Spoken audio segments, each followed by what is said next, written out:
আমরা ছোট বাচ্চাদের জন্মদিন পালন করে থাকি। আপনি বেদাত করেন, গুনার কাজ করেন।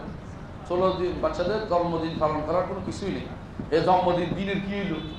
এদিন একদিন আগে হইতে পারতো, একদিন পরে হইতে পারতো। দিনের কোনো বৈশিষ্ট্য নেই। মানুষ জন্ম নেয় মানে আল্লাহ তাকে পাঠান, নিজে ইচ্ছাকৃত নিতে পারে না। আবার নিজে ইচ্ছাকৃত মরেও যায় না, আল্লাহ তাকে মারেন। এই জন্য মারা গেছে, আমাদের সমাজে মৃত্যুবরণ করেছেন, কথাটা ভুল। কথাটা ভুল।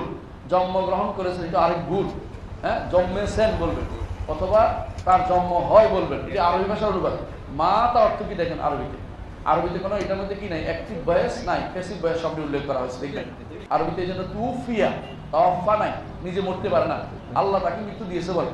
এই জন্য এই শব্দগুলি আমরা জন্মদিবস পালন করাটা ইসলামে নিষিদ্ধ। এটা কাফেরদের অনুসরণ, কাফেরদের অনুসরণ। তারা কোনো পর্ব পায় না, এটা পর্ব বানাইছে। সবের আশা সবের আশা করলে তো বড় বিদআত। সব বাদে আশা করলে সেটা হবে কাফেরদের অনুসরণ। কথা বুঝছেন তো? এটা জায়েজ নাই। তখন হবে মান তাশাব্বাহা বিকওমিন ফাহুয়া মিনহুম। যদি কোনো জাতির সাথে সাদৃশ্য করে তাদের অন্তর্ভুক্ত হবে। ঠিক আছে? পারিবারিকভাবে শরীর সম্মত কিছু না, গুনাহ হইবে।